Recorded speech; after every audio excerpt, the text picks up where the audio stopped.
السلام علیکم ورحمۃ اللہ وبرکاتہ۔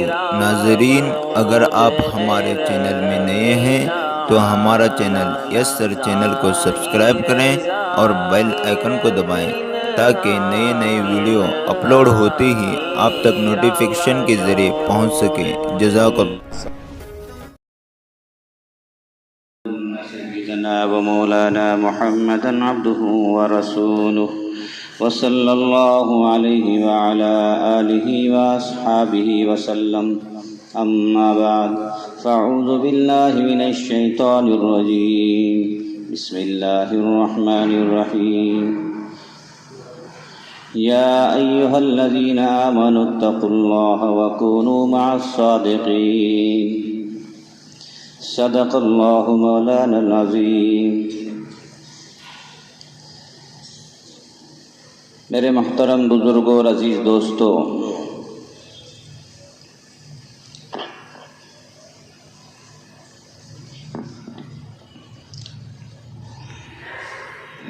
اللہ تبارک و تعالیٰ نے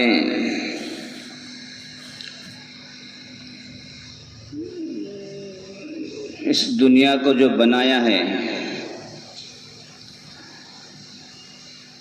اور اس دنیا کی جو عمر ایج اللہ نے جو رکھی ہے وہ کسی کو کچھ پتہ نہیں، جس کو ہم قیامت کہتے ہیں. ہماری قیامت تو موت، یہ ہمارے لیے قیامت ہے. ہماری موت قریب ہے، ہم قیامت کے انتظار میں کہ قیامت کب آئے گی. حالانکہ ہماری قیامت بالکل نزدیک ہے، اس کی فکر نہیں، وہ آنے والی قیامت کی فکر ہم کو ہو رہی ہے. ہر بندے کی قیامت اس کی موت، پھر آخر میں پورے کائنات کی موت، جس کو ہم قیامت کہتے ہیں.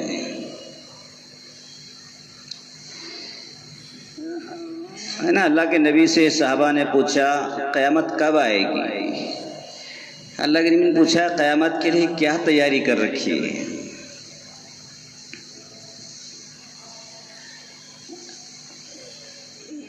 بعض لوگ اس لیے پوچھتے ہیں قیامت اس لیے کہ قیامت سے پہلے اسلامی حکومت ہوگی، مزے آئیں گے.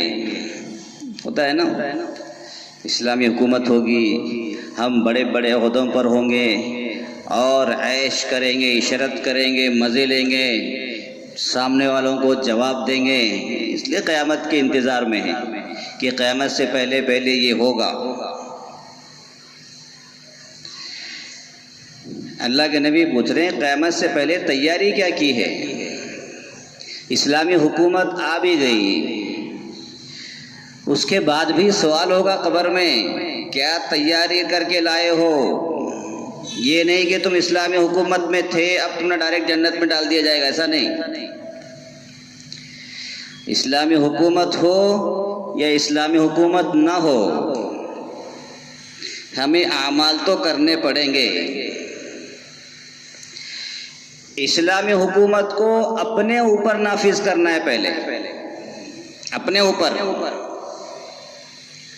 اسلام میں جو جو چیزیں ہیں، سمجھ لو، گمان کر لو ایک اسلامی حکومت آ گئی. جب اسلامی حکومت آئے گی تو اس وقت جو قانون اور پابندیاں ہوں گی وہ شریعت کے مطابق ہوں گی. اگر شریعت کے خلاف جا رہی ہیں تو پھر وہاں پکڑ دھکڑ ہوگی. تو ہمیں اسلامی حکومت کو لانے سے پہلے اسلامی چیزوں پر عمل کرنے کی ضرورت ہے، اور وہ عمل کے لیے میدان ہمارے پاس موجود ہے کہ اپنے جسم پر پہلے اسلامی حکومت کو نافذ کریں. ویسی نہیں آئے گی اسلامی حکومت.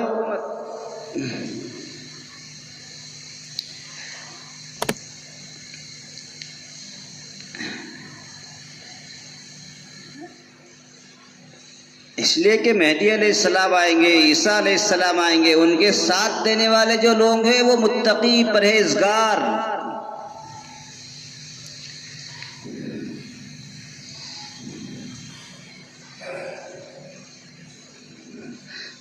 ہم 5 وقت کی نماز پڑھنے کو تیار نہیں، اسلامی حکومت کے جھنڈے اٹھا کر کے پھر رہے ہیں۔ 5 ٹائم کی نماز پڑھو کو تو پڑھتے نہیں، اور اسلامی حکومت چاہیے۔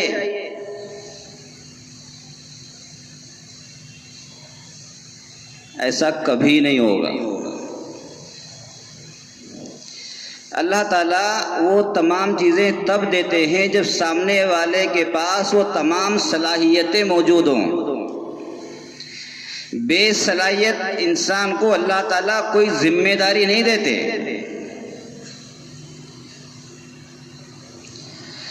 تو قیامت کے آنے کی انتظار کرنے والے ہم لوگ پہلے اپنی فکر کرنی چاہیے کہ ہم قیامت کے قریب آ گئے تو ہمارا حشر کیا ہوگا۔ اس لیے کہ قیامت سے پہلے ایسے ایسے فتنے اٹھیں گے کہ انسان کو اپنا ایمان بچانا مشکل ہو جائے گا۔ انسان کو، مسلمانوں کو اپنے ایمان کو ظاہر کرنے کے لیے ہتھیلی پر انگارے رکھنے پڑیں گے، یعنی اتنا سخت ترین حالات ہوں گے جیسے انسان اپنے ہتھیلی پر انگارے کو رکھنے کے لیے تیار نہیں ہوتا۔ ایسے حالات اس وقت آئیں گے کہ ایمان کو بچانا مشکل ہو جائے گا۔ حدیث شریف میں ہے، بندہ صبح کو مومن ہوگا، شام کو کافر ہو جائے گا، شام کو مومن ہوگا، صبح کافر ہو جائے گا۔ ایسے حالات ہوں گے۔ اب بتائیے اس لائن سے ہم نے کیا تیاری کی ہے؟ بس اسلامی حکومت چاہتے ہیں، مزے چاہتے ہیں، سامنے والوں کو نیچا دکھانا چاہتے ہیں۔ حالانکہ ہم نے کبھی یہ نہیں دعا کی کہ سامنے والوں کو ایمان کی ہدایت دے دے، معاملہ ہی ختم ہے۔ بھائی جو ہمارے ساتھ لڑ رہے ہیں، جو ہم سے دشمنی کر رہے ہیں، ان کے لیے دعا کرو، اے اللہ ان کو ایمان کی دولت سے نواز دے، معاملہ ختم ہو جائے گا، وہ بھی مسلمان ہو جائیں گے، تو لڑائی کس بات کی رہے گی؟ تو سب سے پہلے اسلام کو نافذ کرنے کا جو موقع ہے، جو جگہ ہے، وہ اپنے اوپر ہے۔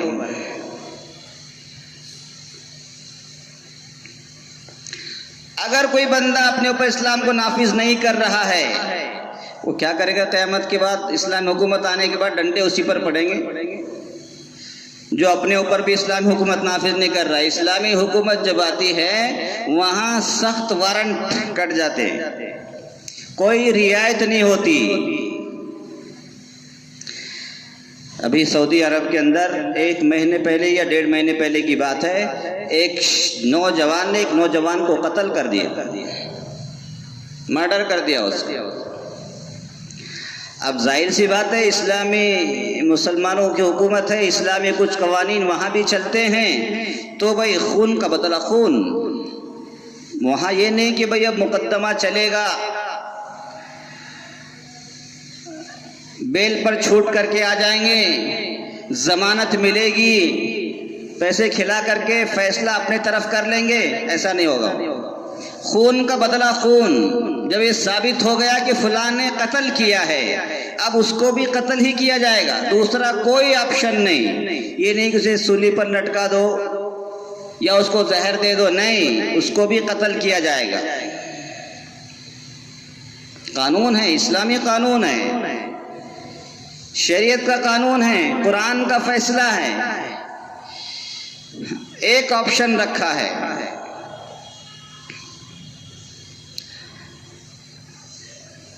جس کا بندہ قتل ہوا ہے ان کے گھر والوں کو اختیار دیا ہے، اگر آپ قاتل کو معاف کرنا چاہتے ہیں آپ کو اختیار ہے، یہ کورٹ کو، حکومت کو بھی اختیار نہیں۔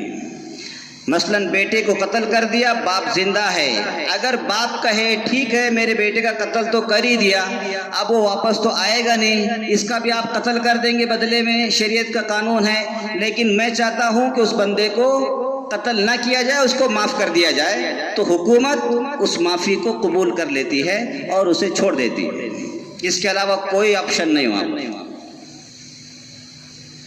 اگر اس نے کہا نہیں اس کو بھی قتل کرنا ہے، حکومت پوچھتی ہے ایک مرتبہ، اس نے کہا نہیں قتل کرنا ہے تو قتل ہی کریں گے، اس نے کہا نہیں میں نے معاف کر دیا ہے تو معاف کر دیا جاتا ہے اس کو۔ وہ تو جس بندے نے قتل کیا اور جو مقتول جس کا بندہ قتل ہوا ہے، قاتل کے پورے خاندان والے آ گئے، پورے خاندان والے، جتنے ان کا بڑا خاندان تھا، پورے خاندان والوں نے آ کر کے سڑک پر، چوراہے پر جس کا بندے کو قتل کیا تھا ان گھر والوں سے معافی مانگی. پورے خاندان نے، صرف قتل کرنے والے نے نہیں، یا قتل کرنے والے کے گھر والے نے نہیں، ان کے پورے قوس قبیلے نے، کہ اللہ کے واسطے آپ معاف کر دو.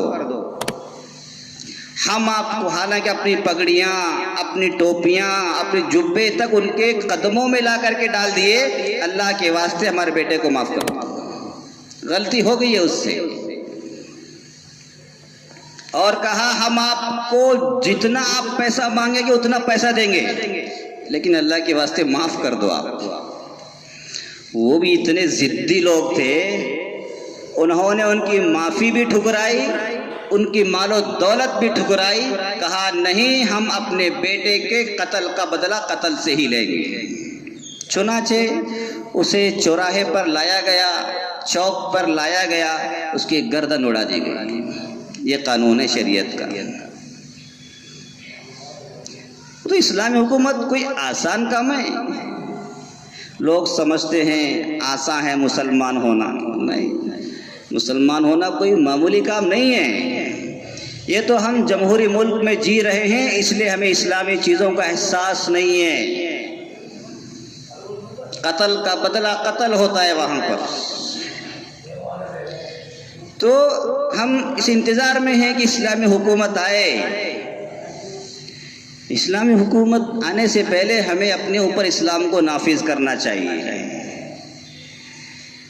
میری تمام چیزیں اسلامی اصول کے مطابق ہے کہ نہیں ہیں، وہ ہمیں پہلے سوچنا چاہیے.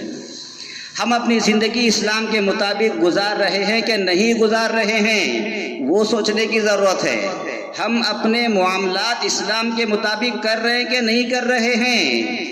ہم اپنی معاشرت جو گھریلو زندگی ہے وہ ہم اسلام کے مطابق گزار رہے ہیں کہ نہیں رہے ہیں، اس پر غور کرنے کی ضرورت ہے.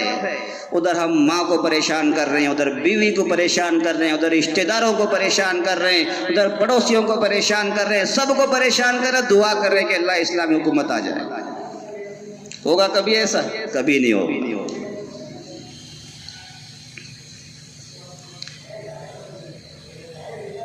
قیامت سے پہلے ہو گئے، لیکن عیسیٰ علیہ السلام کے دور، مہدی علیہ السلام کے دور میں جو ان کے ساتھ جہاد کریں گے وہ بڑے متقی پرہیزگار لوگ ہوں گے. وہ عیسیٰ علیہ السلام کے مطابق، مہدی علیہ السلام کے مطابق لوگ ہوں گے جن کا ایمان کامل اور مضبوط ہوگا.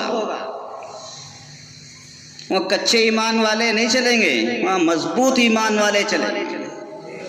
اس لیے اگر ہمیں اس کا انتظار ہے تو اپنے ایمان کو مضبوط کرنا ہے، اپنے اعمال کو مضبوط کرنا ہے، تمام چیزوں کو مضبوط کرنا ہے، معاشرت کو مضبوط کرنا ہے، معاملات کو مضبوط کرنا ہے.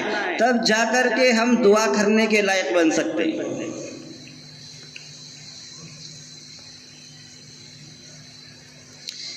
چوری کر لی، ہاتھ کاٹ دیا جاتا ہے.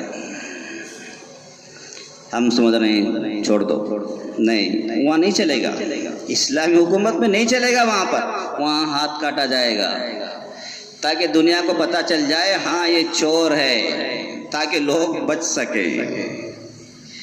پھر چوری کر لی، پھر دوسرا ہاتھ کاٹا جائے گا. کیا کریں گے؟ کٹتا رہے گا. وہاں پر غلطی ہوگی تو کٹتا رہے گا. ہم تو ابھی سچ بولنے کے لیے تیار نہیں، ہاتھ کیا کٹوانے کے لیے تیار ہو جائیں گے ہم لوگ. اور ہماری دعائیں ہو رہی ہیں کہ اسلامی حکومت آ جائے، اسلامی حکومت آ جائے. نہیں، بے شک ہونی چاہیے، لیکن اس سے پہلے ہمیں اپنی تیاری کرنی چاہیے. تو قیامت کی دعا، قیامت جو ہے اللہ تعالیٰ نے برے لوگوں پر ختم کی ہے. جتنی آپ اچھائیاں کریں گے دنیا میں، اچھے عمل کریں گے، قیامت اتنی دور ہوتی چلی جائے گی. ایک ہی راستہ ہے اس کا، قیامت جلدی نہ آئے اس کے لیے ایک ہی طریقہ ہے کہ ہم اچھے اچھے اعمال کریں۔ حدیث شریف میں ہے جب تک کوئی بندہ اللہ اللہ کہنے والا رہے گا دنیا میں تب تک قیامت نہیں آئے گی۔ لو جی، ہم سمجھ رہے تھے کہ ایٹم بم گرانے سے قیامت آ جاتی ہے، نہیں، یہاں تو خدا کا نام نہ لینے والوں کی وجہ سے قیامت آ رہی ہے۔ جھوٹ عام ہو جائے گا، چوری عام ہو جائے گی، زنا عام ہو جائے گا، ناچ گانا عام ہو جائے گا۔ یہ جب تمام چیزیں ہوں گی تب قیامت آئے گی۔ تو ہمیں قیامت کو بھگانا ہے آگے اور دور کرنا ہے، تو ہمیں اچھے اعمال کرنے پڑیں گے۔ ہمیں اپنے ہر عمل میں، ہر بات میں سچائی کو لانا پڑے گا۔ اسی لیے قرآن شریف میں ہے یا ایھا الذین آمنوا اتقوا اللہ وکونوا مع الصادقین، سچوں کے ساتھ رہو، جھوٹوں کے ساتھ نہیں۔ سچا جو بندہ ہوتا ہے وہ کبھی کسی کو دھوکہ نہیں دے سکتا، وہ کسی کو تکلیف نہیں دے سکتا، وہ کسی کو دھوکے میں نہیں رکھتا، جو سچا بندہ ہوتا ہے۔ حضرت عمر فاروق رضی اللہ تعالیٰ عنہ کا دور خلافت تھا، 10 سال دور خلافت رہا ان کا۔ فتوحات کا سلسلہ جاری تھا، بس حضرت عمر جدھر کو چلتے تھے فتوحات ہوتی چلی جاتی تھی۔ اللہ نے اتنا رعب اور دبدبہ دیا تھا۔ اس وقت عیسائی بادشاہ نے ایک جاسوس بھیجا حضرت عمر کے دور خلافت میں، جاؤ دیکھ کر کے آؤ کیا وجہ ہے کہ مسلمان فتح پر فتح کرتے جا رہے ہیں اور دنیا پر قابض ہوتے جا رہے ہیں، ایسی ان کی کون سی بات ہے جس کی وجہ سے وہ فتح کرتے جا رہے ہیں، جیتتے جا رہے ہیں دنیا کو، اور وہ کسی سے ڈرتے نہیں ہیں۔ تو جاسوس ہوتا ہے، وہ کسی بھی شکل میں آ سکتا ہے۔ جاسوس کسی بھی شکل میں ہوتا ہے، وہ بعض مرتبہ فقیروں کی شکل میں، بعض مرتبہ پاگل کی شکل میں، وہ کچھ بھی ہو سکتا ہے۔ بہرحال وہ آیا حضرت عمر فاروق رضی اللہ عنہ کے دور خلافت میں، آ کر کے پوری رپورٹ لے کر کے اپنے بادشاہ کو پیش کی۔ بھرا ہوا دربار تھا، بادشاہ نے کہا کہاں ہیں، آ جاؤ اپنی رپورٹ پیش کرو۔ تو اس نے کہا کہ میں مسلمانوں کے حکومت میں، سلطنت میں گیا، بہت بڑا علاقہ، ایک بری دنیا کا اکثر علاقہ ان کے حصے میں ہے، تو میں نے وہاں جو خاص بات دیکھی ہے، وہ لوگ بڑے جری لوگ ہیں، یہ تو ہے ہی، بہادر لوگ ہیں وہ تو ہے ہی، سب سے بڑی بات ان کی یہ ہے کہ نہ وہ کسی سے دھوکہ کھاتے نہ کسی کو دھوکہ دیتے۔ عجیب بات بتائی اس نے۔ وہاں کا ان کا جو رپورٹر ہے، جاسوس ہے، وہ بتا رہا ہے مسلمان نہ کسی کو دھوکہ دیتے ہیں نہ خود کسی سے دھوکہ کھاتے ہیں۔ دھوکہ کھانا بھی کمزور ایمان ہے اور دھوکہ دینا بھی کمزور ایمان ہے۔ ہم سمجھتے ہیں صرف دھوکہ دینا غلط بات ہے، نہیں، دھوکہ کھانا بھی غلط بات ہے۔ میں دھوکہ کھا گیا، پوری زندگی پچھتا رہا ہوں۔ تو مسلمانوں کی شان کیا ہے؟ وہ کبھی دھوکہ بھی نہیں کھائے گا نہ کسی کو دھوکہ دے گا۔ تو یہ وہ صفات تھی۔ آج ہم چھوٹے کو دھوکہ دے رہے ہیں، بڑے کو دھوکہ دے رہے ہیں، رشتہ داروں کو دھوکہ دے رہے ہیں، ماں باپ کو دھوکہ دے رہے ہیں، بیوی بچوں کو دھوکہ دے رہے ہیں، نہ معلوم کس کس کو دھوکہ دے رہے ہیں، اور تمنا کر رہے ہیں کہ اسلامی حکومت آ جائے۔ نہیں، ایسا نہیں ہوگا کبھی۔ اسلامی حکومت کے لیے پہلے اسلامی اعمال اپنے اوپر نافذ کرنے پڑیں گے۔ جب اپنی زندگی میں نافذ کریں گے تب جا کر کے وہ ماحول پیدا ہوگا، وہ حالات پیدا ہوں گے کہ لوگ جوق در جوق اسلام میں، مسلمانوں میں داخل ہوں گے۔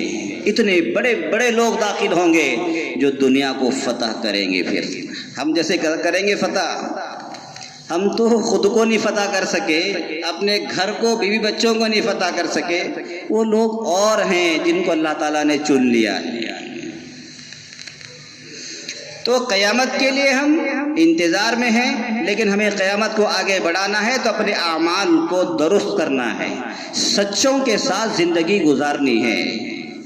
علماء فرماتے ہیں سچے کون ہیں؟ سچے جو لوگ ہیں وہ اہل اللہ ہیں، وہ اللہ والے ہیں، اللہ والوں کے پاس، اللہ والوں کی صحبت میں زندگی گزاریں گے۔ وہ سچائیاں ہمارے دلوں میں جب راسخ ہو جائیں گی، بیٹھ جائیں گی، جب ہر معاملے میں سچائی نکلے گی تو پھر زندگی مکمل طریقے سے اسلامی اعمال کے مطابق چلے گی۔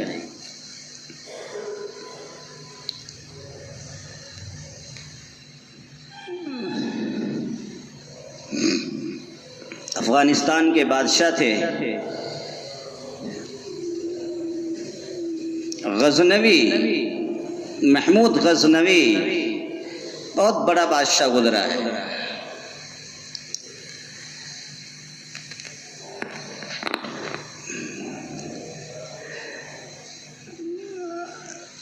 16 مرتبہ اس نے سومناتھ مندر پر حملہ کیا، لیکن اس کے آس پاس رہنے والے جو لوگ تھے بڑے مضبوط قسم کے لوگ تھے، اور وہاں جتنے بھی قومیں رہتی تھی سب مل کر کے آنے والے حملے کا مقابلہ، آنے والے بادشاہ کا، دشمن کا مقابلہ کرتی تھی، اس لیے کوئی وہاں جیت نہیں سکتا تھا۔ 16 مرتبہ حملہ کرنا کوئی معمولی نہیں ہے، آدمی 1 بار 2 بار 3 بار تھک جاتا ہے، چھوڑ دیتا ہے، چلو چھوڑ دو، ہمارا علاقہ قبضے میں نہیں آ رہا، چھوڑ دو اس کو۔ لیکن نہیں، محمود غزنوی اتنے پکے اور مضبوط ارادے کا مالک تھا، 16 مرتبہ حملہ کیا سومناتھ مندر کا جو علاقہ تھا، گجرات کا علاقہ۔ جب نہیں ہوا فتح، ایک بزرگ تھے خرقانی رحمۃ اللہ علیہ کے نام سے، ان کے دور میں ان کے پاس گئے۔ بادشاہ سلامت جب آتے ہیں تو لاؤ لشکر کے ساتھ جاتے ہیں، وہ اکیلے تو جاتے نہیں کہیں، تو ان کی خدمت میں حاضر ہونے کا ارادہ کیا۔ جو ہی بادشاہ آئے تو خرقانی رحمۃ اللہ علیہ کے جو خانقاہ تھی وہاں پر جھاڑو لگا رہے تھے لوگ، ان کے خادم، پوری دھول اٹھی ہوئی تھی، اور جو ان کا خادم تھا خرقانی رحمۃ اللہ علیہ کا، ان کے سر میں خشکی آ گئی تھی، تو خرقانی رحمۃ اللہ علیہ نے، یعنی ان بزرگوں نے کہا دیکھو بھائی ذرا میرے سر میں خشکی آ گئی ہے اور سر کھجا رہا ہے، ذرا دیکھو وہ خشکی کی وجہ سے کھجا رہا ہے کیا جوئیں ہو گئی میرے سر میں؟ تو ان کا خادم ان کا سر میں دیکھ رہا تھا کہ کس وجہ سے کہ حضرت کا، ان بزرگ کے سر میں درد ہے اور کھجلی ہے، تلاش کرنے لگا۔ تلاش کرنے کے درمیان میں سے نیچے منڈی کر کے بیٹھے تھے اور وہ دیکھ رہا تھا، سر میں تلاش کر رہا تھا، اتنے میں بادشاہ کی سواری آئی، بادشاہ اندر داخل ہونے لگا، جو ادھر کا خادم تھا وہ بھاگ کر کے آیا، حضرت بادشاہ سلامت آ رہے ہیں، محمود غزنوی آ رہے ہیں، محمود غزنوی آ رہے ہیں۔ وہ جو ان کا خادم نے یہ آواز سنی تو اس نے کہا کہ حضرت محمود غزنوی بادشاہ سلامت آ رہے ہیں۔ تو خرقانی رحمۃ اللہ علیہ کہنے لگے میں سمجھا کوئی بڑی جو مل گئی، تجھے اتنی خوشی جو ہوئی، میں سمجھا کوئی بڑی جو مل گئی، شاید اس لیے تو خوش ہوا ہے۔ یعنی بادشاہ سلامت آ رہے ہیں، انہیں کوئی پرواہ نہیں اس کی، انہیں کو تو اہل اللہ کہتے ہیں، انہیں دنیا سے کوئی مطلب نہیں ہوتا۔ وہ کہنے لگے میں سمجھا کوئی بڑی جو مل گئی اس لیے تو بہت خوش ہو گیا۔ تو بہرحال وہ اندر آئے تو دھول اڑ رہی تھی، جھاڑو لگائی جا رہی تھی، جھاڑو لگا دھول اڑتی ہے نا، وہ پورا بادشاہ اسی دھول میں آ رہا ہے اندر۔ دیکھو اللہ والوں کا دربار ایسا ہوتا ہے کہ وہاں بادشاہ آ جائے، فقیر آ جائے، سب برابر ہوتے ہیں، سب برابر۔